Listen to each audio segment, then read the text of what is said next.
Muy bien, ahí conocíamos las publicaciones que ya se encuentran disponibles y usted puede hacernos llegar todas las preguntas, todas las dudas que tiene al respecto de las enfermedades reumáticas, que son enfermedades que se presentan con frecuencia en nuestra población. Vamos a conocer a nuestros invitados. Esta noche nos acompaña el doctor Nils Calderón, ortopedista y traumatólogo, deportología, tiene especialidad en deportología, artroscopía, ondas de choque y además con posgrado en rodilla, hombro y lesiones deportivas. Doctor Calderón, bienvenido a Hora 23, qué gusto. Buenas noches, Paula, mucho gusto. Gracias por la invitación. Gracias a usted por asistir al programa. También damos la bienvenida al doctor Rolando Pastén Vargas, médico internista y médico reumatólogo, PAS presidente de la Sociedad Boliviana de Reumatología, filial La Paz. También PAS presidente de la Asociación Centroamericana del Caribe y Andina de Reumatología, con especialidad en la Universidad Mayor de San Andrés y en la Universidad Católica de Chile. Doctor Pastén, bienvenido a Hora 23, qué gusto. Mucho gusto, Paola. Bienvenido. Bueno, esta noche hablamos entonces de las enfermedades reumáticas. ¿Qué son las enfermedades reumáticas, doctor Pastén? Paola, muchas gracias nuevamente por la invitación y pues agradecer también al canal Bolivisión por darnos esta oportunidad junto con el doctor Calderón para poder un poquito difundir en relación a lo que son las enfermedades reumáticas. En realidad, Paula, las enfermedades reumáticas son un conjunto de enfermedades que se abocan fundamentalmente a las patologías del aparato locomotor y del tejido conectivo. ¿Y qué se entiende por tejido conectivo? Tejido de sostén. Por lo tanto, ahí ya podemos darnos cuenta que los reumatismos son enfermedades que padecen las personas con afección tanto en los huesos como los músculos, los ligamentos, el cartílago y al margen de esto enfermedades de tipo sistémica principalmente que tienen la mayor parte de ellas un origen incierto, desconocido, pero que tienen una base inmunológica. Se llaman las famosas enfermedades del tejido conectivo. Cuando hablamos de enfermedades reumáticas nos referimos a un conjunto bastante grande de patologías, doctor Pastén. ¿Cuáles son las que se presentan con mayor frecuencia en nuestro medio y aquellas que tienen mayor grado de complejidad o pueden resultar más peligrosas para la persona o para el paciente que lo padece? A ver, para que la población más o menos nos vaya captando en forma resumida, podemos agrupar a las enfermedades reumáticas en varias, pero principalmente, como tú dices, las más importantes y frecuentes son las enfermedades inflamatorias del tejido conectivo y cuya prototipo más importante de enfermedades es la famosa artritis reumatoide.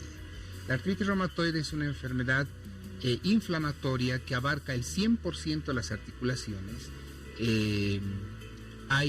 Se conoce como sistémica también porque afecta otros órganos como los pulmones, los riñones, los músculos, etcétera. Pero principalmente esta es la enfermedad quizás más temida de la reumatología porque es una enfermedad primero progresiva, limitante, deformante e invalidante.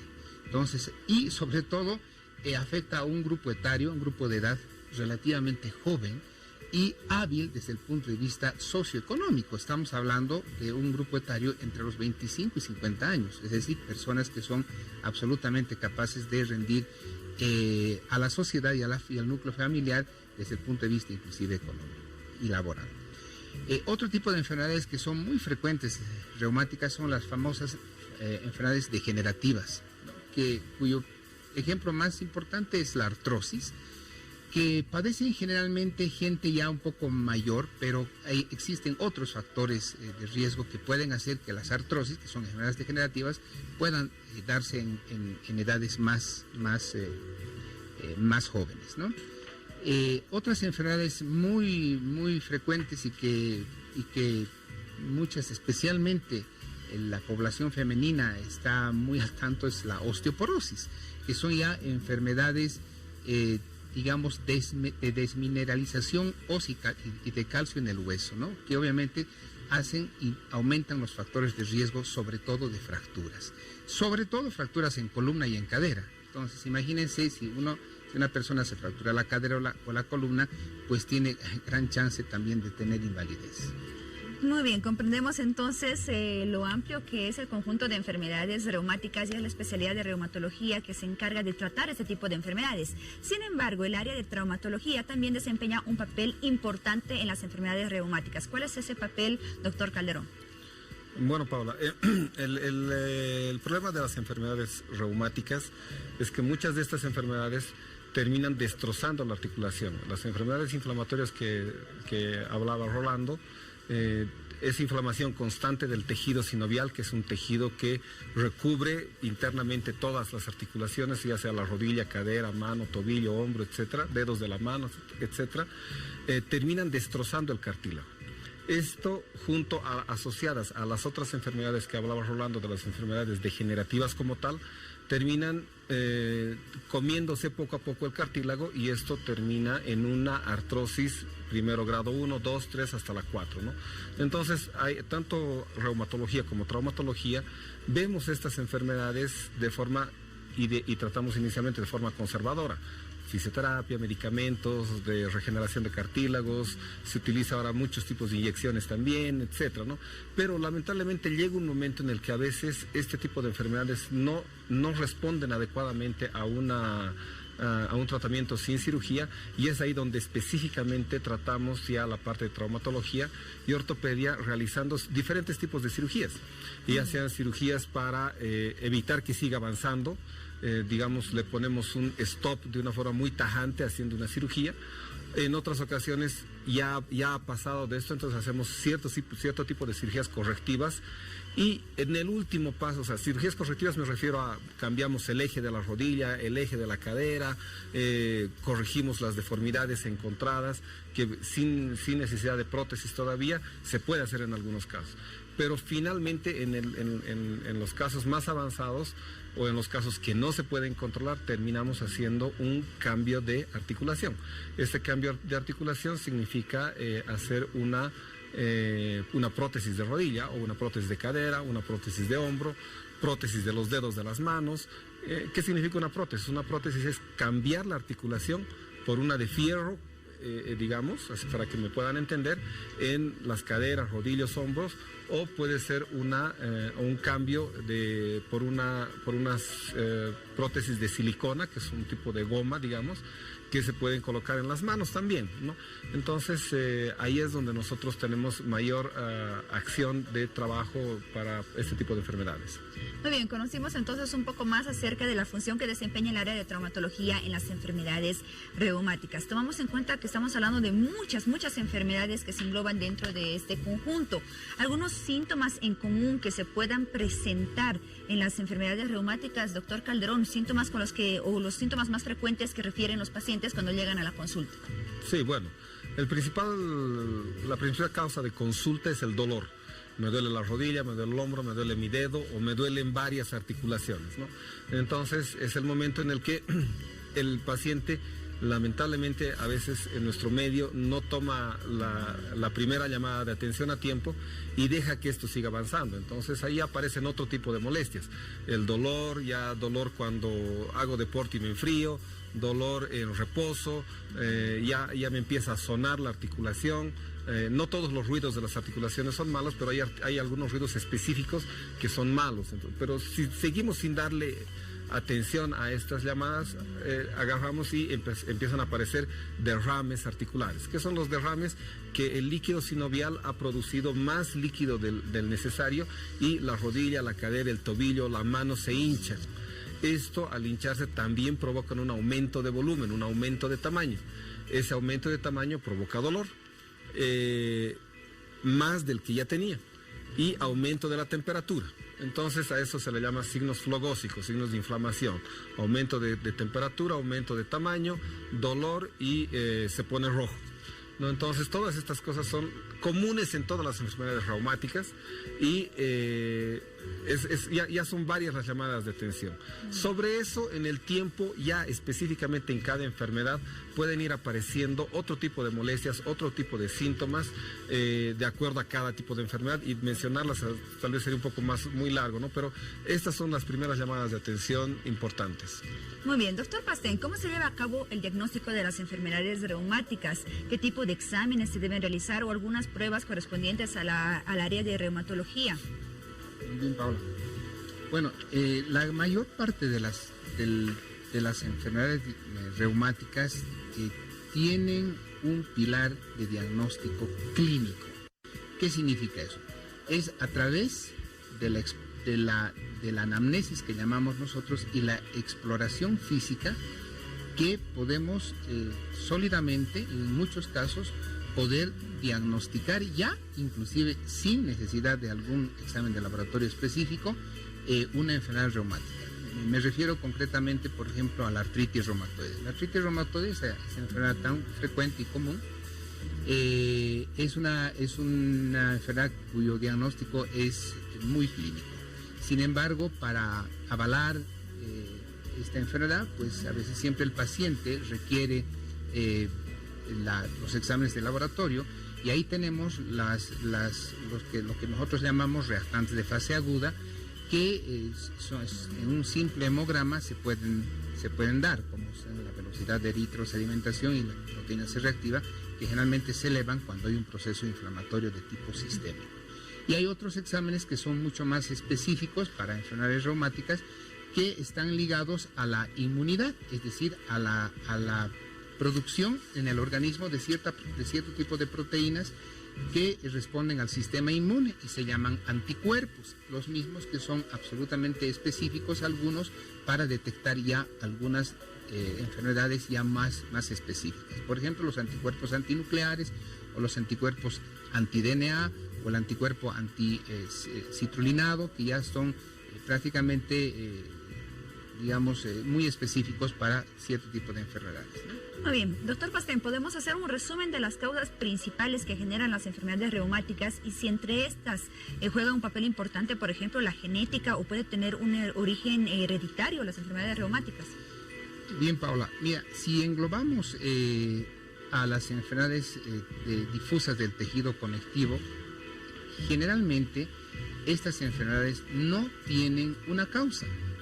No hay un agente etiológico o alguna causa específica que las ha generado. Justamente eso conlleva a la dificultad, sobre todo, no tanto en el diagnóstico, sino en el tratamiento y como consecuencia también en el pronóstico de estas enfermedades, porque generalmente estas enfermedades tienen un curso pronóstico progresivo y crónico.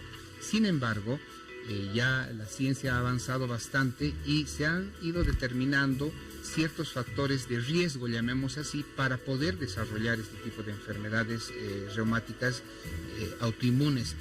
Y como tú bien lo has dicho, la parte genética es absolutamente importante. Quiere decir, la susceptibilidad genética, los genes que lleva una persona para desarrollar enfermedades autoinmunes es muy importante. Sobre eso existen otros factores que se han estudiado, como los factores medioambientales y infecciosos, que no se han determinado exactamente cuáles, pero sí se da mucho pie a cierto tipo de enfermedades, de agentes infecciosos tipo virales o alteraciones genéticas de susceptibilidad pudieran crear en estos pacientes este tipo de enfermedades. Y también el medio ambiente.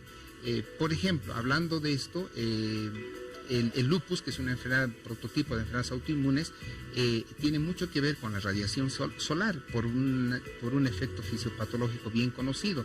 La radiación solar puede estimular una serie de anticuerpos, de estímulos antigénicos a nivel de piel que puedan crear esta enfermedad que es el lupus.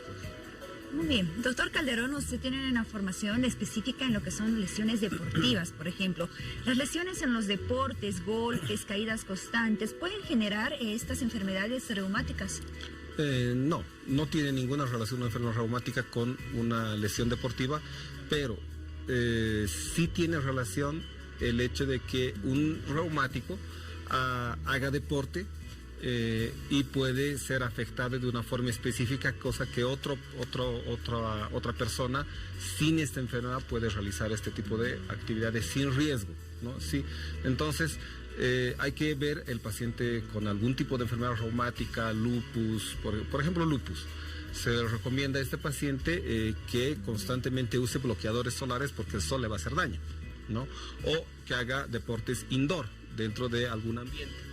También se puede aconsejar a una persona reumática, con artritis reumatoide específicamente, que no tenga actividades muy intensas o de mucho impacto, o sea, mucho salto, mucho golpe, deportes de contacto. Se les recomienda otro tipo de actividades deportivas para no empeorar las probables consecuencias o complicaciones de una de estas enfermedades. Muy bien. Hace un momento usted nos habló del tratamiento quirúrgico ya cuando existen algunas consecuencias de estas enfermedades reumáticas. ¿Cuál es el porcentaje de éxito de esos tratamientos quirúrgicos y de qué depende?